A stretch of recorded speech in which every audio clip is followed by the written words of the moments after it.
Shalom, sahabat WB yang dikasihi Tuhan. Renungan harian Wanita Bijak hari Rabu, tanggal 23 Oktober 2024. Dengan judul Memberitakan Kristus. Firman Tuhan diambil dari kitab Filipi pasal 1 ayat 12 sampai 26. Filipi pasal 1 ayat 12 sampai 26. Sebelum kita mendengar firman Tuhan, mari kita berdoa terlebih dahulu. Hati kami sungguh limpah dengan syukur ya Bapa untuk hari yang baru yang Engkau anugerahkan kepada kami. Kami percaya Engkau memberikan kepada kami kesempatan untuk kami berbenah diri, sehingga kami bisa hidup lebih berkenan kepadamu hari ini. Dan kami rindu firman-Mu terus akan menuntun, memberi arah buat kami, memberikan hikmat, tuntunan untuk kami bisa menjalani hari ini dengan kekuatan-Mu dan hidup berkenan kepadamu. Berbicaralah kepada kami ya Bapa, kami siap mendengarkan. Segala pujian, hormat dan syukur kami naikkan hanya bagi-Mu di dalam nama Tuhan Yesus Kristus. Amin. Pembacaan kitab Filipi pasal 1 ayat 12 sampai 26. Demikian sabda Tuhan. Aku menghendaki saudara-saudara supaya kamu tahu bahwa apa yang terjadi atasku ini justru telah menyebabkan kemajuan Injil, sehingga telah jelas bagi seluruh istana dan semua orang lain bahwa aku dipenjarakan karena Kristus. Dan kebanyakan saudara dalam Tuhan telah beroleh kepercayaan karena pemenjaraanku, untuk bertambah berani berkata-kata tentang firman Allah dengan tidak takut. Ada orang yang memberitakan Kristus karena dengki dan perselisihan, tetapi ada pula yang memberitakannya dengan maksud baik. Mereka ini memberitakan Kristus karena kasih, sebab mereka tahu bahwa aku ada di sini untuk membela Injil. Tetapi yang lain karena kepentingan sendiri dan dengan maksud yang tidak ikhlas. Sangkanya dengan demikian mereka memperberat bebanku dalam penjara. Tetapi tidak mengapa, sebab bagaimanapun juga Kristus diberitakan, baik dengan maksud palsu maupun dengan jujur. Tentang hal itu aku bersukacita, dan aku akan tetap bersukacita, karena aku tahu bahwa kesudahan semuanya ini ialah keselamatanku oleh doamu dan pertolongan Roh Yesus Kristus.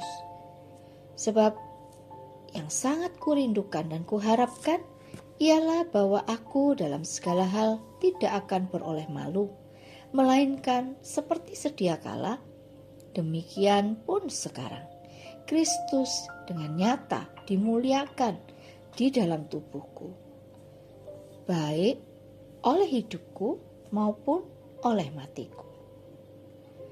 Karena bagiku hidup adalah Kristus dan mati adalah keuntungan. Tetapi jika aku harus hidup di dunia ini, itu berarti bagiku bekerja memberi buah. Jadi mana yang harus kupilih, aku tidak tahu. Aku didesak dari dua pihak. Aku ingin pergi dan diam bersama-sama dengan Kristus, itu memang jauh lebih baik. Tetapi lebih perlu untuk tinggal di dunia ini karena kamu.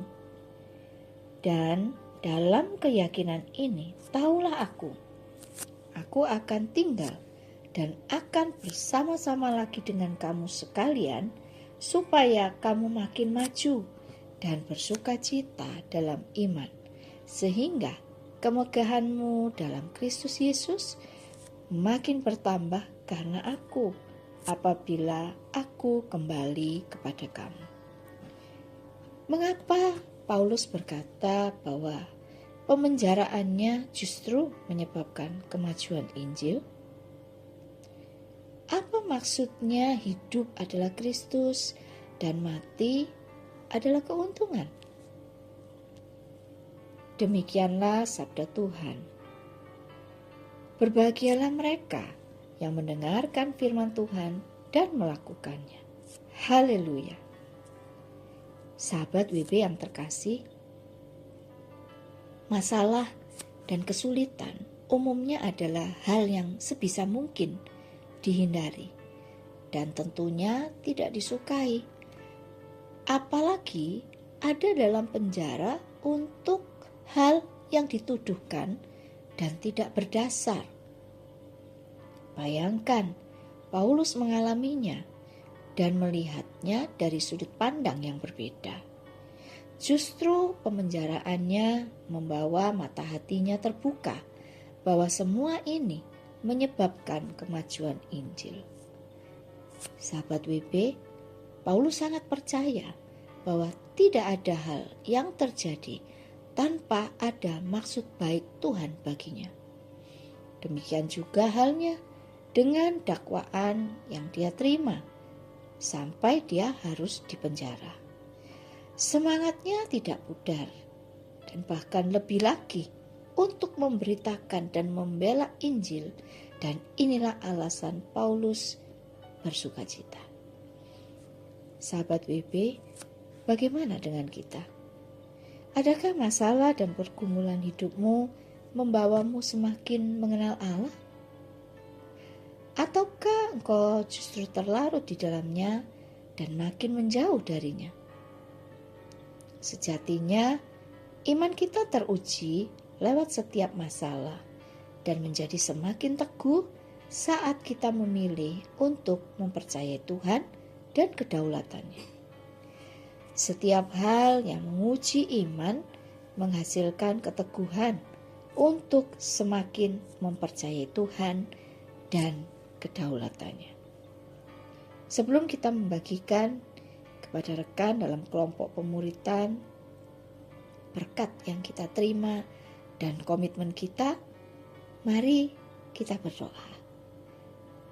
Terima kasih banyak ya Bapa, hari ini Engkau mengingatkan kami untuk kami terus menggunakan segala peristiwa, segala situasi, segala keadaan yang kami alami memberi dampak bagi kerajaan Allah, memberi dampak bagi kemajuan Injil.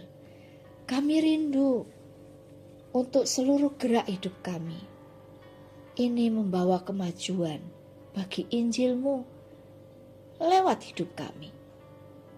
Tolong kami ya Bapa, tolong kami ya Roh Kudus, untuk kami selalu sadar dan ingat bahwa setiap hal, setiap keadaan itu adalah kesempatan untuk dampak kemajuan Injil itu nyata di dalam hidup kami maupun melalui hidup kami. Beri kami hikmat-Mu, tolong kami ya Roh Kudus untuk senantiasa mengingat dan menggunakan setiap kesempatan itu untuk kemajuan Injil. Terima kasih banyak untuk pengingat hari ini. Kami mau mengerjakannya dengan pertolongan Roh Kudus, sesuai dengan firman-Mu, dan oleh kekuatan yang Engkau anugerahkan. Terima kasih banyak ya Bapa. Segala hormat, kemuliaan hanya bagi Tuhan. Di dalam nama Tuhan Yesus Kristus. Amin.